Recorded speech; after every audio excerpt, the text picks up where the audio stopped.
Kalau boleh tahu berapa biaya yang kita keluarkan? 3,5 juta sih. Itu untuk atas bawah. Iya, Ini memang harganya seperti itu atau ibu dapat promo? dapat promo. Dapat promo ya.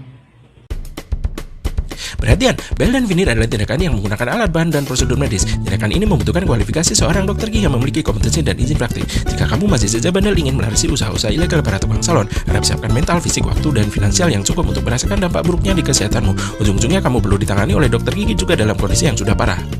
Hai, jumpa lagi di channel YouTube-nya Kortugi Broadcaster of Daily Orders bersama saya Dr. Gigi Rifki Alaris, dan kali ini Mindok spesial lagi ada di Makassar bersama dengan Dr. Gigi Kurniawan. Halo, Dok. Halo.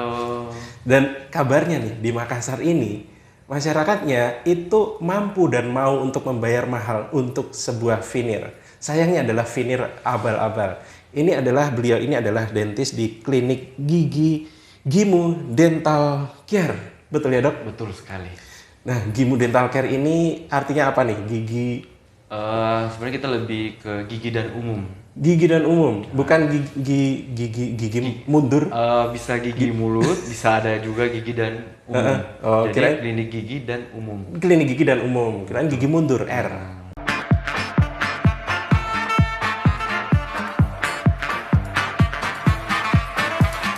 Gimana nih, Dok? Untuk kasus yang dokter tangani, lebih banyak mana nih antara behel dan veneer? Oke, terima kasih banyak dok telah hadir di klinik saya. Ya. Jadi sebenarnya di tahun 2020 itu dok, sebenarnya banyak sekali pasien yang saya hadapi. Kalau mungkin 2020 ke bawah, segmentasinya mungkin ke behel abal-abal. Ya. Menjelang tahun 2020 sudah banyak sekali yang namanya veneer abal-abal. Jadi saya lihat di sini sebenarnya paling tren itu adalah gaya. Jadi di mana pasien tersebut bergaul, di situ bisa terjadi komunitas bisa dibilang komunitas yang menggunakan veneer abal-abal tersebut. Oke. Nah, komunitas di sini bisa kita lihat walaupun dia menengah ke bawah, malah ada yang menengah ke atas juga bisa dibilang dia menggunakan veneer abal-abal. Mohon maaf di sini saya bilang veneer abal-abal di sini bukannya tidak baik, tapi karena prosesnya bukan dibuat langsung dari dokter gigi. Jadi ada mungkin syarat-syarat yang tidak dilakukan dari si tukang veneer ini. Tadi menarik sekali soal circle ya. Jadi di sini adalah yang namanya abal-abal ini tidak selamanya segmentasinya adalah menengah ke bawah dan orang-orang yang tidak mampu ke dokter gigi. Ternyata ya mungkin ada yang tidak mampu menengah ke bawah. Kemudian ada juga ternyata yang menengah ke atas, yang mana circle-nya itu pergaulannya akan membuat suatu standar kecantikan bahwa kalau mereka circle para pemakai veneer, kemudian juga dia memiliki referensi dan preferensi yang sama terhadap teman-teman yang lain seperti itu. Dan juga yang paling penting di sini adalah meskipun dia punya duit, tapi ketika dia tidak memiliki wawasan, dia akan spend the money di jalan yang keliru kayak gitu. Nah, kita akan melihat dokumentasi dari Dokter Kurniawan. Silahkan, dokter. Oke. Baik, ini adalah salah satu contoh pasien saya. Oke. Jadi ini veneer atas bawah.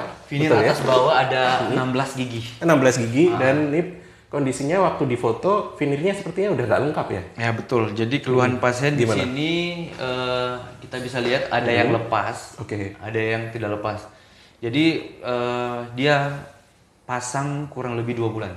Baru 2 bulan. Baru 2 bulan. Jadi sudah 2 bulan dia pasang sudah muncul keluhan-keluhan. Baru 2 bulan muncul keluhan-keluhannya apa aja di situ? Nah, pertama sih paling dia keluhkan karena warna giginya tidak sama. Karena gampang lepas katanya. Oke, jadi kalau misalkan dia karena nggak sama, lepas satu dia akan belang dong. Belang. Jadi beda pasien gitu ya. kurang pede pas senyum. Oke. Kemudian? Nah, kemudian yang kedua itu bau mulut. Kita bisa lihat di sini memang di sini ada terjadi perkumpulan debris Iya, atau kelihatan di situ kuning ya. sisa-sisa makanan yang makanan, tidak bisa dihilangkan dengan sikat gigi. Oke, karena di sini nyambung nggak sih ini? Nyambung semua. Nyambung ya? Nyambung semua. Oke, jadi mungkin yang perlu dipahami oleh teman-teman bahwa veneer ini dia hanya melapisi di bagian luar gitu. Ketika dia lapisan luarnya ini dibikin nyambung, padahal kan celah gigi itu ada di bagian dalam itu masih bercelah gitu. Jadi kalau misalkan ini ada model gigi ya, Veneer itu cuma melapisi di luarnya aja. Ya, ketika dia dibikin nyambung, dalamnya itu masih bercelah, masih celah asli giginya. Jadi kotoran akan masuk ke celah bagian belakang, nggak bisa keluar lagi, apalagi disikat, apalagi di flossing. Betul. Gitu. Jadi di situ akan terjadi akumulasi sisa makanan yang mana di sini adalah sudah 2 bulan ya pasti bau mulut dong. Padahal pasien tersebut bisa dibilang ada ya, maksudnya dia punya uang. Seharusnya uang itu bisa untuk perawatan ke dokter gigi gitu betul. ya. Dia punya ini. Kalau saya gali dan saya lihat dari riwayat pasien itu, dia punya kok kalau mau pasang veneer di dokter gigi itu bisa. Oke. Tapi karena sebuah komunitas menciptakan edukasi yang kurang baik, Iya. sehingga menimbulkan gaya yang tidak sesuai dengan Kaidah medis tentunya. betul sekali dengan kaidah medis, sehingga terciptalah ini veneer abal-abal. Oke. Jadi mungkin dalam sebuah komunitas itu ada yang pakai salah satu. Jadi mereka saling tanya, kamu pasang di mana? Itu kok bagus banget giginya. Jadi biasanya si tukang gigi ini memberikan dia iming-iming.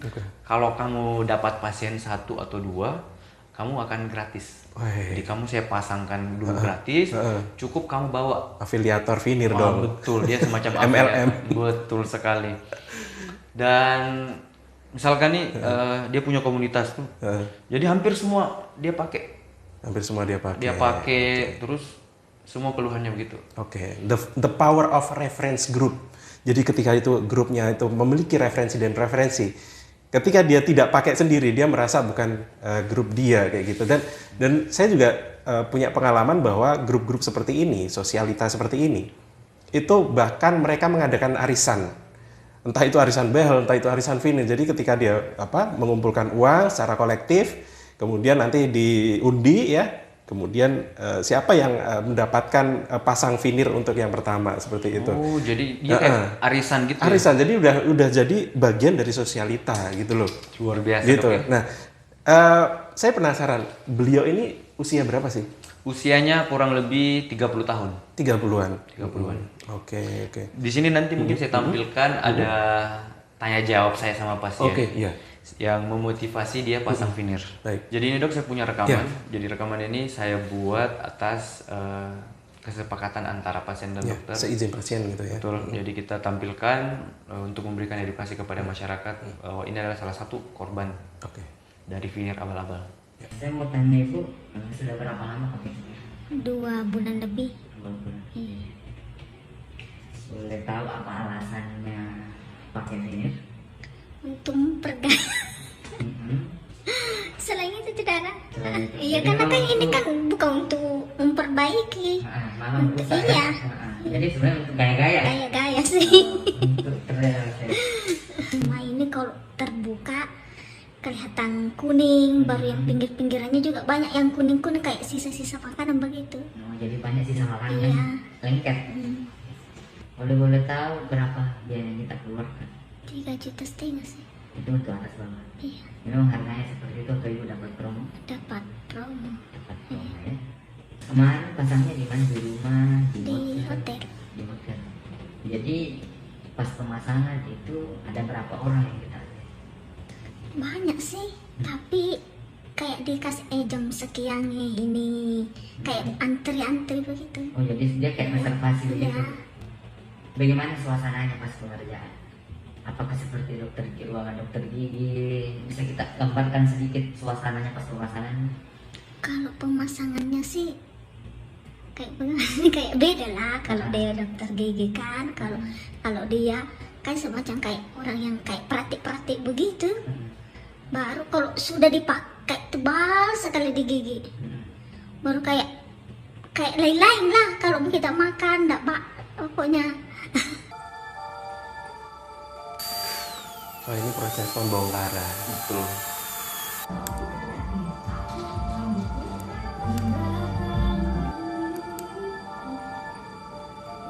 Bagaimana perasaannya sudah lepas veneer? Ringan sekali. Ringan ya bu ya? Enak? Iya, Bagusan gigi alami atau pakai veneer? bagus yang begini. Bagus aja begini. Iya. Pesan buat masyarakat yang mau pakai veneer abal-abal? Pesan saya lebih baik perawatan gigi daripada pakai thinner yang untuk gaya-gaya saja. Menarik sih. Ini ada beberapa hal yang menarik. Yang pertama adalah harganya itu cukup mahal. Betul sekali. Yang kedua dilakukan di hotel. Terus yang ketiga, pasien tahu bahwa ini tidak untuk kebutuhan medis. Iya, dia bilang Untuk juga lifestyle dia. betul. Dia juga paham bahwa ini bukan untuk memperbaiki, itu untuk gaya-gayaan seperti itu yang seharusnya itu dari sisi pengetahuan itu sebenarnya dari logika ya, logika dasar itu beliau itu sudah paham sebenarnya. Udah tahu gitu. bahwa veneer ini bukan untuk kebutuhan, Betul. tapi dia paksakan karena gaya dari lingkungannya. Iya. Dari tempat pergaulannya. Nah makanya terciptalah komunitas veneer abal-abal seperti Iya. Bahwa veneer ini telah bergeser menjadi aksesori saya rasa ya. Betul. Jadi kalau memang si pasien sendiri motivasinya ya saya pakai veneer sebagai aksesori karena teman-teman saya, circle saya dan kelompok saya itu memakai aksesori yang sama dan kemudian dia juga memiliki motivasi yang sama. Sama-sama salah seperti itu. salah. Lalu setelah kondisinya seperti itu, kemudian dilakukan pembongkaran. Pembongkaran itu berapa lama? Jadi kemarin pasien datang jam 10 malam. Itu klinik sudah hampir tutup. Oke. Kita bongkar itu kurang lebih 2-3 jam. Dan kita juga sebagai operator atau dokter gigi itu merasakan betul dampaknya. Ya. Yang seperti saya bilang, para pasien saja sudah merasakan bau. Ya. Kita operator pas mengerjakan itu baunya luar biasa. Oke, biasanya kan kalau bau sendiri kan bisa ditahan-tahan gitu ya. Tapi kalau pasien sendiri sudah mengeluh, apalagi orang lain kan gitu. Betul sekali. Jadi pasien juga cerita, jadi saya tidak ambil gambarnya. Ya. Keluhan dari ini itu dari suaminya yang mendorong untuk datang ke dokter gigi. Oke. Jadi mohon maaf mungkin sedikit dewasa, jadi yang namanya hubungan rumah tangga ya. Betul. Kita tidak pungkiri, pasti ada yang risih, apalagi bau. Jadi saya tanya ya apa yang mendorong ibu datang ke dokter gigi? Kenapa tidak datang ke tempat pasangnya? Ya. Jadi katanya mereka bisa pasang, tapi nggak bisa melepas. Oh. Karena dari cerita pasien sendiri tadi kita dengar bahwa pasangnya bukan di klinik, Ya. jadi pasangnya itu di hotel. Dan yang saya tanya juga itu, jadi mereka itu kayak dapatkan contoh dalam satu hari dia bisa dapat kumpulkan 10-20 pasien. Jadi ya ambil hotel satu ruangan. Jadi mereka dapat jam nanti jam ini yang masuk 3 orang, terus abis ini 3 orang. Jadi dalam satu hari itu dia bisa kerjakan kurang lebih 20 pasien. Luar biasa. Jadi dalam satu hari hanya booking hotel untuk 1 malam atau 2 malam. Contoh 500.000 nih. Iya, 500.000 aja udah fasilitas udah bagus, udah homey, udah nyaman, AC, kemudian juga privasi terjaga. Kemudian dia bisa mengerjakan sekian puluh pelanggan gitu loh. Itulah yang membuat para pebisnis veneer, tukang veneer ini enggan untuk menghentikan bisnis ya, meskipun ada beberapa yang sudah paham juga. Dia juga paham bahwa dia hanya bisa masang, tidak bisa bongkar karena alatnya tidak memadai. Kemudian juga yang namanya bahan veneer ini kan bahan tambal yang mana kekuatannya nggak remeh-temeh gitu loh. Yang seharusnya direkatkan secara permanen bisa buat mengunyah gitu. Jadi sekeras itu veneer. Dan ketika kita harus membongkar itu juga perlu waktu dan perlu tenaga. Luar biasa dok, sampai keringat dingin, habis, patah itu kalau kita bongkar itu. Dan jangan sampai giginya juga ikutan rusak kan gitu. Jadi kalau itu sih sudah pasti dok ya, karena pas kita bongkar pasti ada jaringan gigi yang kena. Risikonya memang seperti itu dan itu sulit sekali dihindari gitu saya rasa. Ini saya bikin tampilkan ya dok ya, setelah hasilnya ini ada di sini.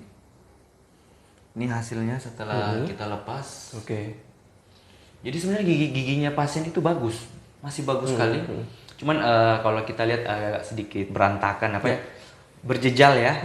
Berjejal. Tapi secara fungsional giginya ini bagus. Iya. Putihnya juga masih dapat, dia masih warna natural. Cuman karena itu dorongan dari komunitasnya ini tidak pakai veneer, tidak cantik. Padahal ini buat sebelumnya buat berfungsi juga nggak masalah. Betul. Kebersihan juga saya rasa juga tidak ada masalah untuk menjaganya setiap hari gitu. Jadi ketika dia ke veneer gitu, diem aja di rumah dengan sikat gigi teratur itu sebenarnya lebih baik buat beliau daripada keluar rumah dan cari tempat veneer dan masang veneer yang seperti itu. Dan ini juga saya rasa gusinya juga jadi gampang berdarah juga. Karena ini masuk ke dalam. Iya. Karena Terus, tadi dia disatukan juga kan. Yang lucunya juga dok nih, dia tuh kayak kasih nih, kayak contoh nih kan ini kan tebal-tebal. Yang dibilang pasien, pakai dulu kan pasien merasa tebal. Iya. Nanti minggu depan ini akan menipis. Oke. Tapi sebenarnya yang terjadi itu bukan menipis. Yang ada adalah penyesuaian di rongga mulut. Iya, iya. Jadi kalau si tukang veneer bilang seperti itu bakalan menipis, kalau menurut saya itu tidak ada yang menipis. Yang ada adalah penyesuaiannya di rongga mulut. Sehingga pasien merasakan oh sudah terbiasa. Oke. Karena menurut teori kurang lebih 3 hari sesuatu benda asing yang masuk di rongga mulut itu bakalan ditolerir. Oke. Apalagi kan 1 minggu. Iya. Jadi memang mereka paham betul juga bagaimana cara mengantisipasi keluhan-keluhan pasien. Iya, ketika pasien merasa, oh ini tebel banget, tenang aja, ini nanti menipis gitu. Padahal itu adalah sebuah adaptasi normal tubuh yang mentolerir adanya ketidaksesuaian ya benda asing seperti itu. Padahal juga nanti ketika dia sudah terjadi penyesuaian sedemikian lamanya, itu nanti tinggal efek-efeknya yang belakangan yang muncul seperti itu. Kemudian setelah dilepas, ini ada perawatan lanjutan lagi nggak? Kalau ini kan dok, perawatan lanjutannya kan pasien kurang pede nih. Jadi yang sebelumnya lihat putih tembok, tiba-tiba lihat giginya agak kuning. Sebenarnya sih saya lebih menyarankan pasien untuk bleaching. Karena kenapa? Saya menghilangkan juga trauma sama pasien. Karena kalau kita berikan lagi veneer, otomatis kan kita pasti mengambil lagi jaringan-jaringan dari giginya. Jadi saya pulangkan dulu pasiennya, tunggu sampai 1 minggu karena kondisi gigi pasien di sini dia itu masih berdarah-darah. Karena habis kan dia punya veneer itu masuk sampai ke dalam-dalamnya gitu kan. Nah makanya saya tunggu dulu seminggu, kontrol dia balik. Habis itu saya tanya lagi masih gimana, masih kurang pede enggak dengan keadaan seperti ini. Jadi pasien dia bilang masih kurang karena tiap hari dia buka mata lihat cermin giginya putih, tiba-tiba kuning. Jadi saya sarankan untuk veneer bleaching. Dan alhamdulillah setelah bleaching pasien puas dan saya tetap berikan edukasi sama pasien bahwa seperti inilah gigi normal. Gigi normal itu tidak terlalu putih, tidak terlalu kuning. Jadi lama-kelamaan pasien menerima dan saya dengar juga testimoni dari pasien datang kembali dan dia bawa pasien lagi. Bawa pasien maksudnya dalam artian dia ajak loh temannya. Dia tarik, oh kamu jangan pakai veneer seperti ini, kamu datang lepas, jangan sampai kayak ini. Jadi secara tidak langsung kita juga berikan kalau si tukang veneer ini membuat sebuah komunitas untuk pasang veneer, jadi kita harus dokter gigi juga harus buat komunitas supaya mereka melepas veneer yang sudah dipakai. Karena kan kita bersifat preventif ya, mencegah terjadinya. Karena mereka bisa dibilang ya lempar batu sembunyi tangan. Bisa pasang, tidak bisa lepas. Mereka ambil duitnya, keluhannya kita yang dapat. Seperti itu. Makanya betul-betul kita harus edukasi kepada masyarakat bahwa veneer abal-abal ini bukan sebuah gaya, malah menimbulkan sebuah penyakit yang bisa ditimbulkan di rongga mulut. Oleh sebab itu mungkin teman-teman apabila ada keluarga yang menggunakan, ada teman, bisa diingatkan bahwa pentingnya untuk menjaga mulutnya. Karena kita bisa sini, mulut ini adalah surganya dunia. Tanpa ada mulut kita tidak bakalan merasakan nikmatnya makanan. Jadi hanya di sini saja kita rasakan. Ketika mulut dan gigi sudah rusak, semua sudah. Testimoni semua orang yang menggunakan gigi palsu yang sudah rusak ya kurang. Sebaik-baik ciptaannya manusia, lebih baik ciptaannya Tuhan. Jadi seperti itu.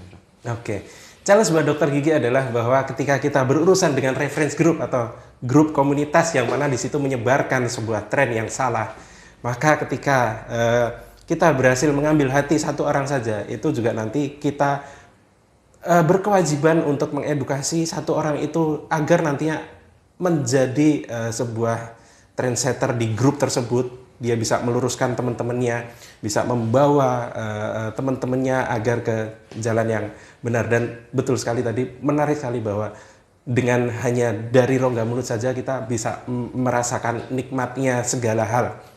Ketika kita bermasalah di mulut, banyak hal kenikmatan juga tercabut dan kita tidak sangat-sangat kehilangan privilege bahwa kita memiliki mulut dan gigi yang sehat.